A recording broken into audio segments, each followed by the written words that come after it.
Welcome to Hey Sister. This is Season 2, Episode 5, Connect 3, God, Others, Me.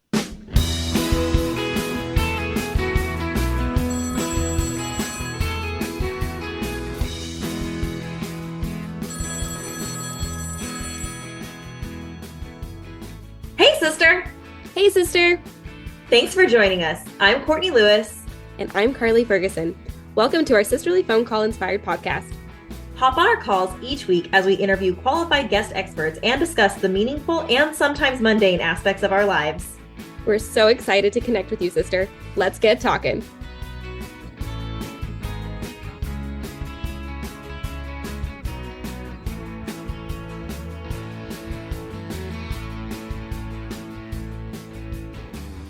Sisters, we are so glad y'all are here today.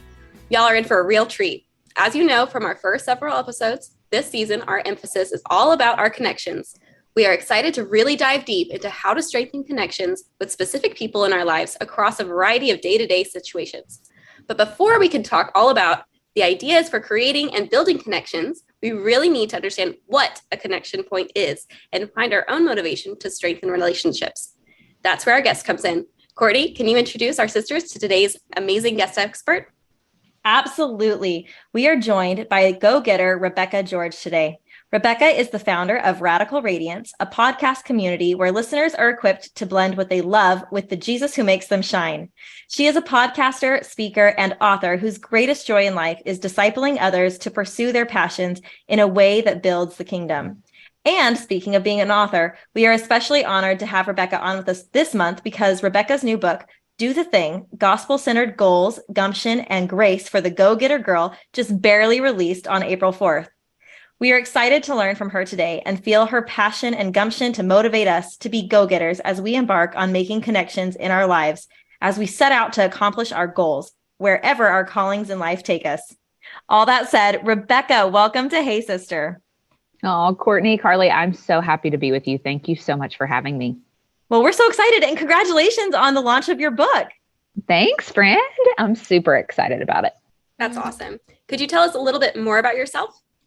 Yeah, absolutely. So I am a pastor's wife. I'll start there. My husband and I have been married almost 4 years, and God just moved us back to what we would consider home, East Tennessee, about 8 months ago. So we're happy to be close to the mountains again and just enjoying that so much. And I'm also an author, speaker, podcaster myself. Like you mentioned, I have a podcast called Radical Radiance, where we have conversations each week about what it looks like to radiate the heart of Christ in all that we do.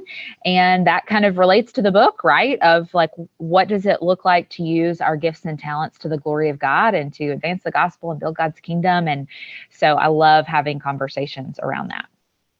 Well, you're in good company because we love listening to conversations about that and being part of it. So I'm super excited that we get to talk about this with you today. So Rebecca, speaking of things that you feel prompted to do and the gumption that you need to do the thing that God has called you to do, something that Carly and I have felt passionately about for this season is to really focus on connections. And I would love to hear, what are the areas of connections that you talk about within your book? Like, what do you find to be important connections in our lives? Yeah, I would say a couple things on that. One, we talk a lot about what does it look like to find community within your work.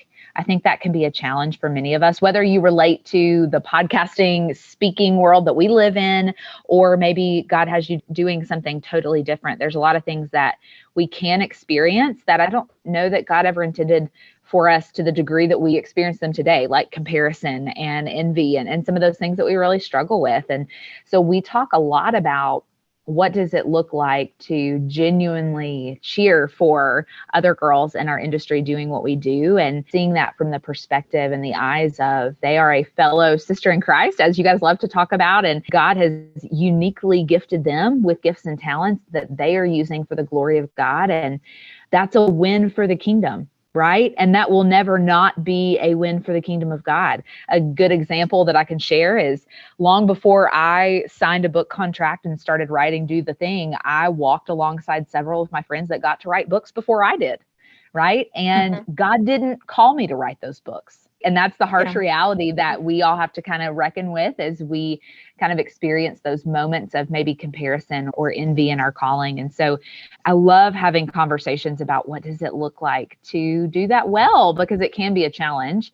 So I love having those conversations about the community that can exist within the space where God has called us to use our gifts. That's probably the primary thing that comes to mind. I don't know what that brings out in you as I bring up that topic, but that's what comes to mind. Well, I love that. And especially because, as we do the thing, sometimes we can get really wrapped up in that thing, and talking about connections can seem like another thing to do beside the point that we can be so focused, right? Like head down, I'm going this way, and really taking the time to, like you said, in a workplace or in these communities that we build, it's really building us. And we'd be remiss if we didn't take advantage of connecting with those individuals and allowing their experience to help fuel us rather than seeing it as comparison, which I think in society is more prevalent. At least it's displayed a little bit differently. It's competition. Things are ranked. Things are, juxtaposed against each other. Whereas, good word. Really, we see it. That was a good word. I haven't used that word in years. I'm really impressed. I love that word. Thank you. But they're just put on a pedestal, or like to be seen. And then once it's seen, it's really easy for us to then compare it. I find myself getting in those thoughts too often, and it really does stand in the way of what could be in forms of a friendship, or just allowing yourself to even make mistakes, because that's a part of the growth too. And every process is different. I love that you bring that up, and how that really does build us, build what we're doing. And ultimately it's going to strengthen us. It's going to strengthen our resolve and our faith in Christ, as we know that everyone has talents, and we're all in different places and stages and able to contribute what we can. And that's beautiful. I like the example you gave to Rebecca of having friends that were inspired to write books and you weren't at that time. And your mission became obvious to you a little bit later, but you weren't comparing yourself at that time then and saying, well, what's wrong with me that I didn't receive this inspiration, this revelation for my life at this exact same point. And it did eventually come later at some point, as you're saying, you've had that call in your life now to write, do the thing. It came, but it didn't happen at the exact same time that maybe you might have had some other friends that were writing books. Sure. And I love that within your book, you have the acknowledgement section right at the beginning, because like Carly's saying, when you feel prompted to do something, you might want to just say, connections are just another thing on my plate. I need to go forward. For example, if you were just to say, I'm going to put my head down and write this book and disregard everybody else because this is what I feel called to do. No more time for friends, no more time for building connections outside of me and my typewriter. I'm going to write this book. And you think, I'm just going to write this book. No, that's why I like your acknowledgement section at the beginning of your book, because you're acknowledging all these connections that you have and people that supported you and God that supported you in writing the book, because it was your inspiration, but it was fueled by others and you were doing what you felt called to do. So I love the example that you set in that. Well, yes. So I'll respond to that. And then I want to jump back to something that you said a minute ago. I always say good books don't just happen, and they certainly don't happen alone. I think it matters so much, whether you're in the book world or not. Certainly the thing that God has called you to do, he's not called you to do it alone, likely. And so recognizing the people that he's placed in your path and celebrating their gifts along the way just really, really matters. And I want to go back to the moment of, I can certainly articulate to you now what I said probably in 45 seconds about someone else being called to do the thing that you feel called to do. And it's a win for the kingdom, and it will never not be a win for the kingdom. The only reason I can probably articulate that to you now is because I've wrestled for years through those moments of comparison and envy. So I just want to be super transparent and honest and say that while I have written about comparison, I've written from a place of deep struggle, right? And kind of recognizing, oh, that emotion from seeing my friends post about something God did in their life, that is not from God. And I really need to check my thought life here and recognize the truth of what God has called them to do and my rightful place in that. And what does it look like to celebrate them well, even when it's something that we long to do too? I just think that's possible.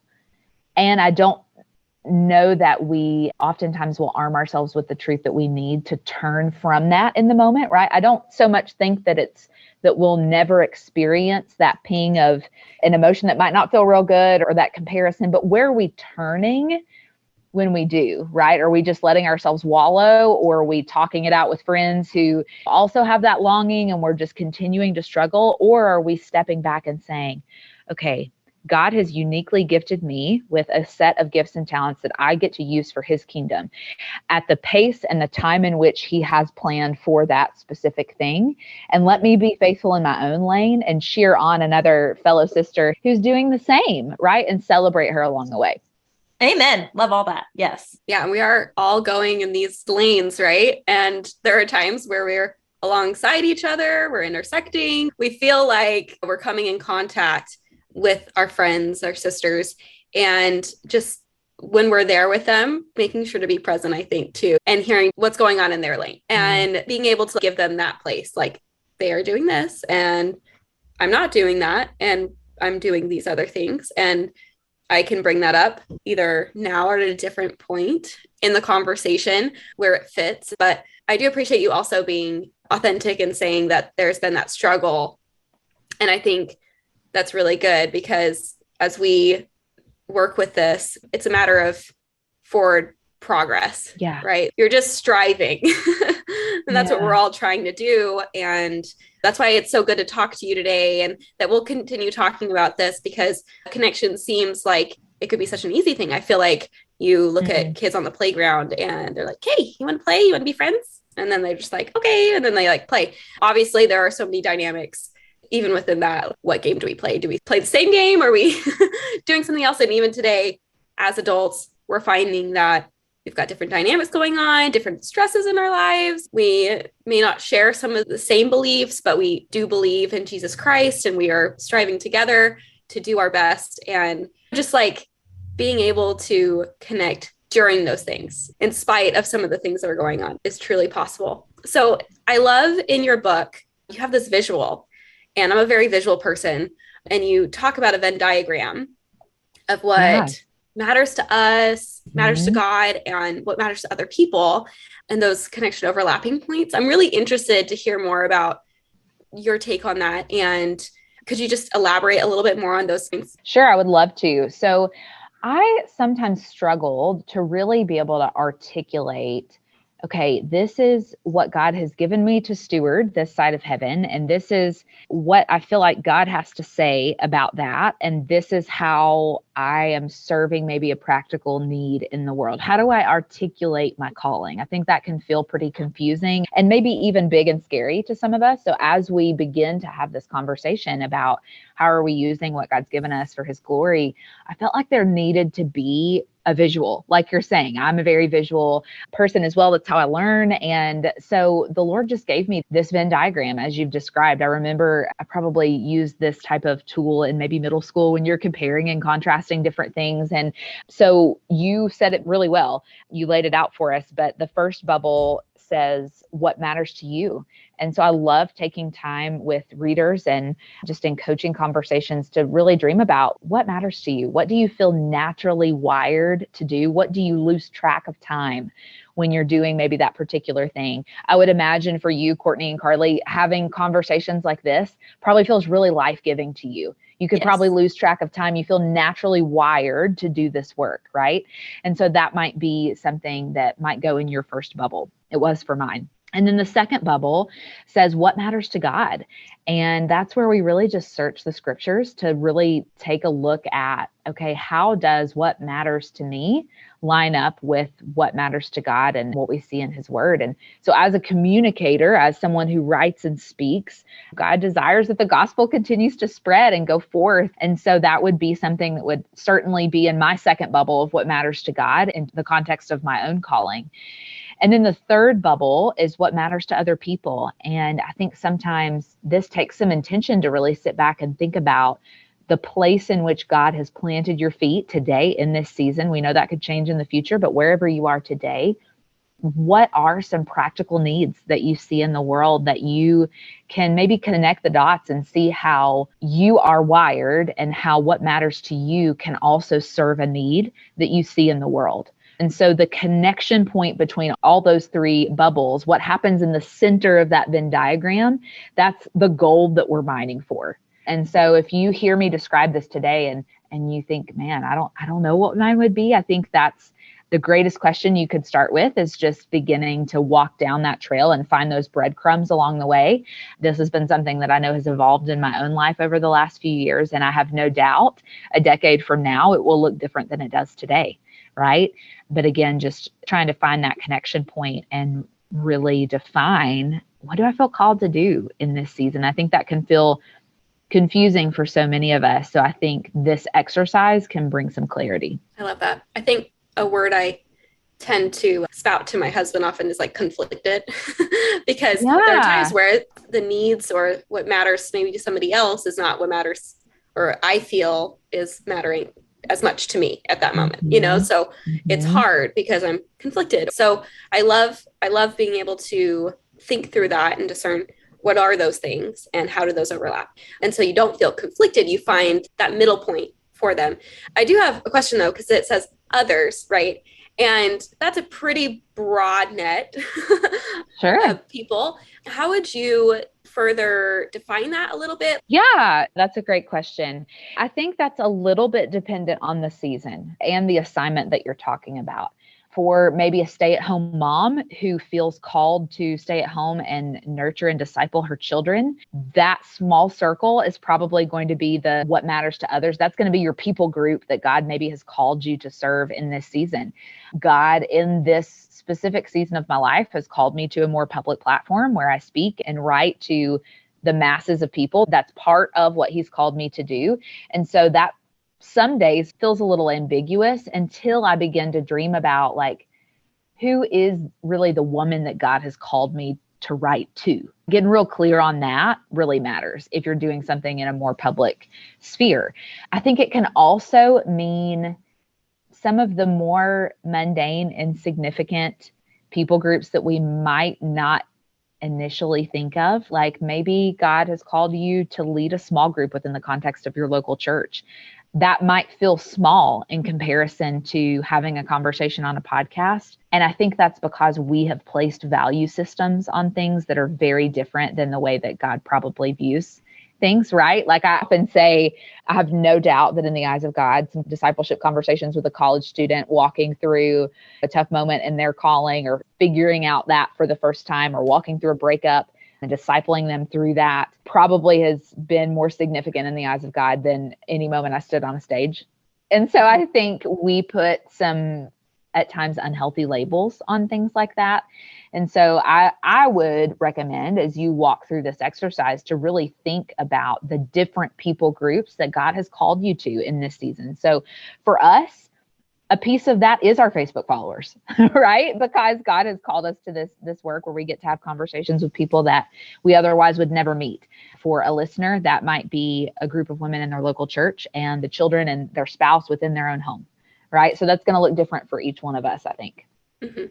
Yeah, I love that clarification. I think that really is beautiful. And I appreciate the time stamp element of this too, that what's happening right now may not be the calling or the talents that you have in 10 years. You may have a totally different set of talents that you've developed 10 years from now, and it may be a totally different group of people that you feel called to minister to. That may be different.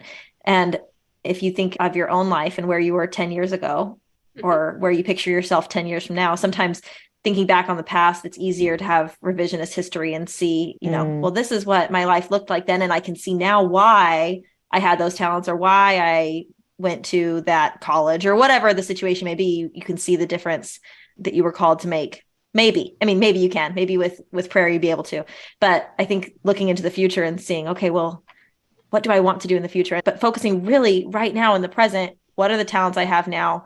And taking the time to draw a Venn diagram and actually take some time to write down your talents and what matters to you. I love how you described it, the thing that you lose track of time doing, because how true is that? That is such a beautiful illustration of that is probably a talent you have. If it's something that you lose track of time doing, utilize that. That's a That's right. gift. And that's incredible. I've never really thought of it that way. What do I lose track of time doing? So I love that you can think about that and then finding that overlapping point of how you can see what matters to others. And I appreciate that you're saying not just what matters to others, like socially or like to fit in, but to really fill another person's need. Like what matters to them for their needs, not just for their superficial wants. If I have a friend who wants to be friends with people who dress in only Lululemon, if that's what matters to them is that they want a friend group, I don't need to try and fit that need if I want to look a certain way. That's right. I don't have any friends that act that way. I'm just using some broad example. I was going to say, I'm an Old Navy leggings kind of girl. So.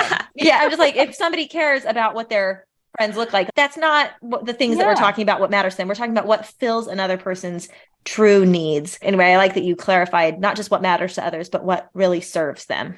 Yeah. And I love that overlap idea because it's their need or the thing that they value and how that intersects with what you can offer, what you're adding. And so it is a symbiotic relationship. It is something that by forming this connection, you are bolstered by it, but they are too. That's how it's supposed to work. That's how we're all supposed to be unified and like a body. We're all working together. So I do love that. And that timestamp, like Courtney said, like you said, it is important to know that there's a season for everything, like a time and a matter under heaven. Like everything has its season. Don't judge yourself against yourself in the past.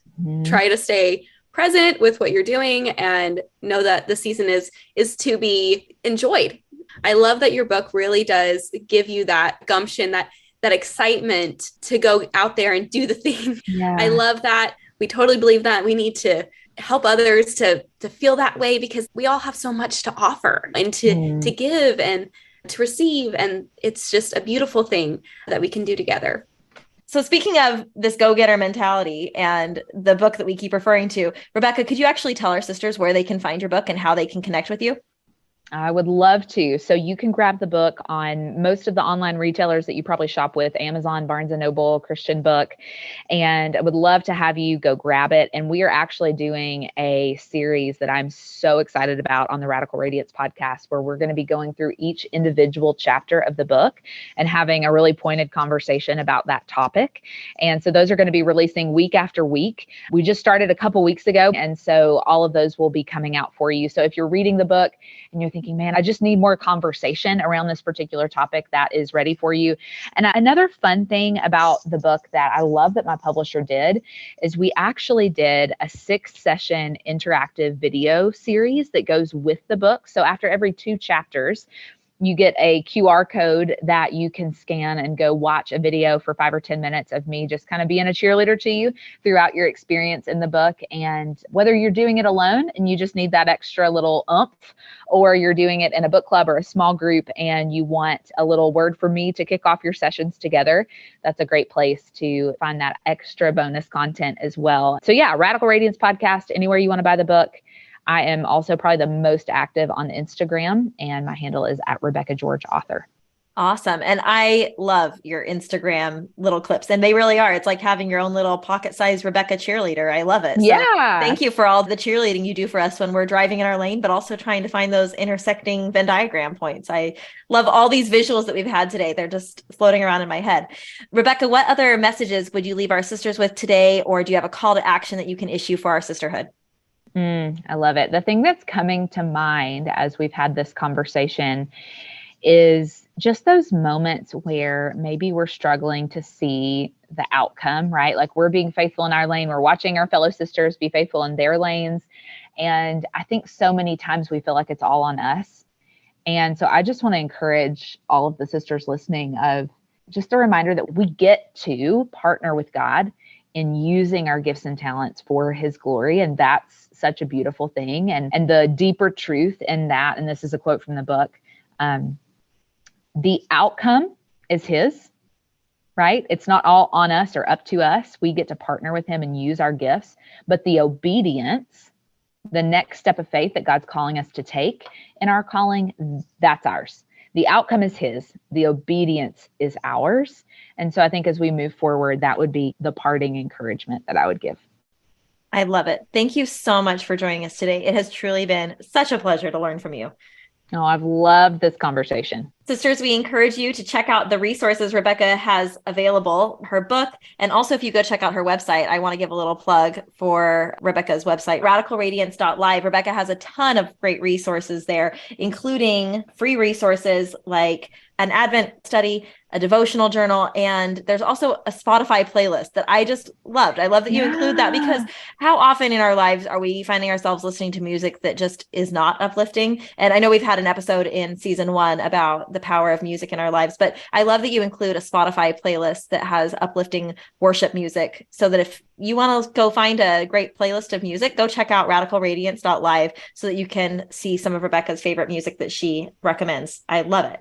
And also in today's show notes, you will find the links for her free resources and her new book. And you'll also find the Hey Sister website and our social media information so you can connect with Hey Sister Podcast online.